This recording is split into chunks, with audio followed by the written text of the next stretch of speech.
GR IAS Academy.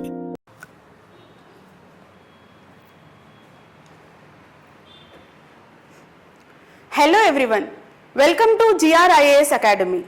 Today we are on day 15 of Mission Surya Programme. It is a 100-day prelims marathon program in which we will be covering 100 important themes from current affairs for prelims 2026. Let's see the first topic for today.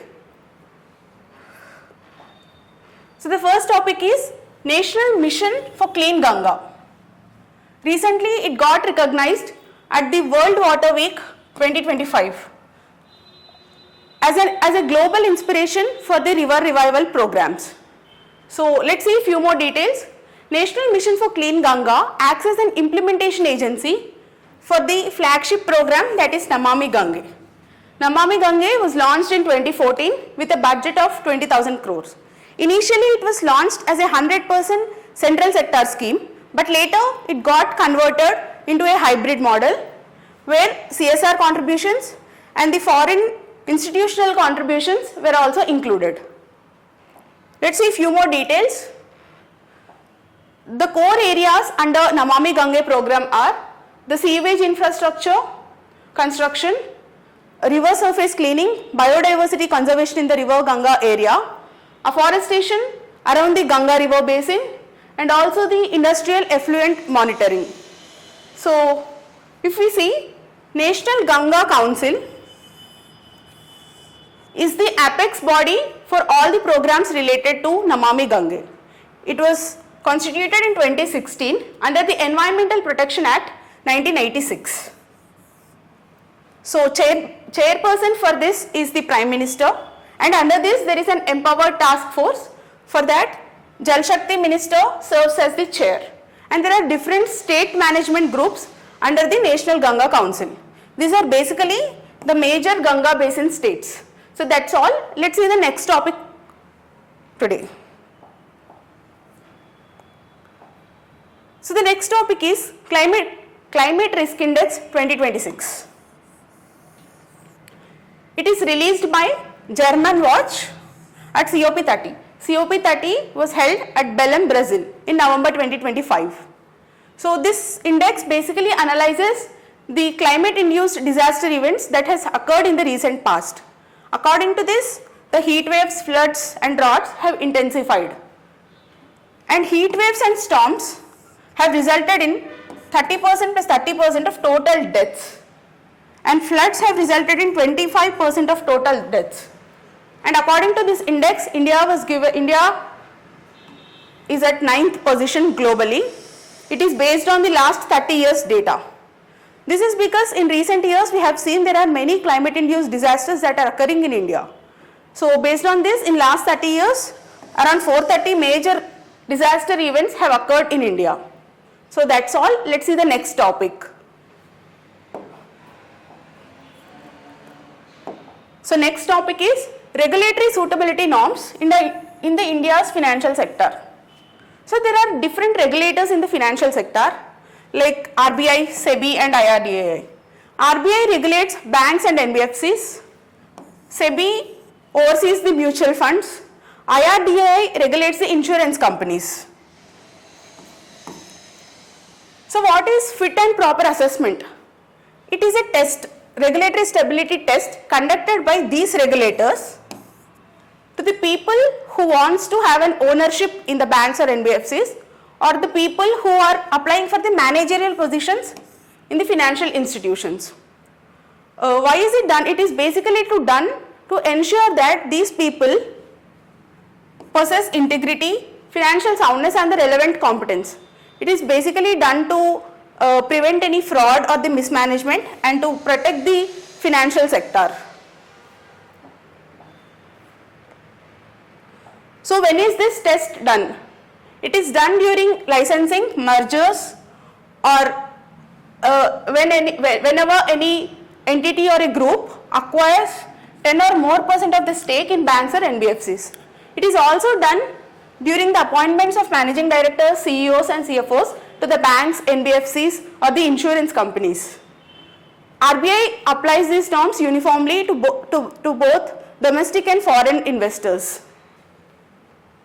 And various parameters evaluated under this test are the criminal history of the entities or the people, any past default records, or the financial capacity of the entities.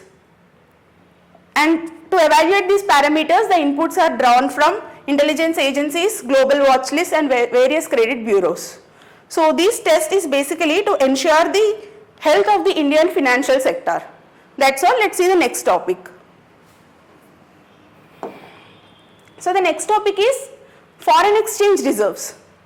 Foreign exchange reserves are the external assets held by a country's central bank. In case of India, RBI holds foreign exchange reserves, that is forex. So why are these forex held? It is to support the rupee or to enable foreign exchange market interventions during volatility. Generally, the rupee price or the exchange rate in the forex market is controlled by the demand and supply of various currencies. RBI do not intervene in normal circumstances. Whereas, if there is a sharp decline in the rupee price, RBI intervenes, sells dollars or other currencies and stabilizes the rupee price. So for that, we need some amount of forex reserves in the RBI. And also, these forex reserves are used to facilitate import payments and the external debt servicing. That is to pay for the import of goods and services, and also to pay back the interest and principals in case we borrow the money from external sources. And it manages the balance of payment stress. So that's it. Let's see the next topic. Composition of India's forex reserves. So RBI holds the forex reserves in 4 different forms. They are foreign currency assets, gold reserves, and in the form of special drawing rights, and the 4th one as reserve tranche position. Let's see this in detail. So the major portion of forex reserves are held in the form of foreign currency assets. They constitute up to 80 to 85% of total forex reserves. They basically include cash in the form of other currencies like dollar, yen or pound, and also the bonds or government securities denominated in other currencies like dollar, euros, pounds, yen, etc. So again, these are used for imports and to and for the external debt servicing and to stabilize the market. So this is the first form in which we hold the forex reserves, and second one is gold reserves. And it constitutes 10 to 15% of our forex reserves. It is held in physical form by RBI. So gold reserves acts as a hedge against inflation. In case of inflation, the currency value decreases and also the purchasing power of that currency decreases. But unlike that, gold is a real physical asset. So if we hold forex in the form of gold, even in the case of inflation, gold price also increases. So it acts as a shield or hedge against inflation. It is held up to 10 to 15%. Third one is special drawing rights. So they constitute around 2 to 3% of our forex reserves. So SDR or the special drawing rights are nothing but the international reserve assets created by IMF. They are not the actual currency, but whenever there is a shortage of any currency like dollar in the forex market, we can use them as freely usable currencies to exchange them with other IMF countries. And the 4th one is reserve tranche position with IMF. So whenever a country joins IMF, it needs to contribute some money based on the size of its economy. That money is called as quota. It is both in the form of domestic currencies and the foreign currencies. So whenever we need, we can withdraw some money from that quota without any conditions. It is basically to act as a safety buffer, additional safety buffer in case of any need. So that's all. Our forex is held in the form of these 4 things.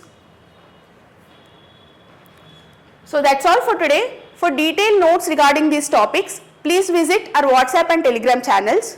And for regular updates regarding Mission Surya program, please subscribe to GR IAS Academy YouTube channel. Thank you.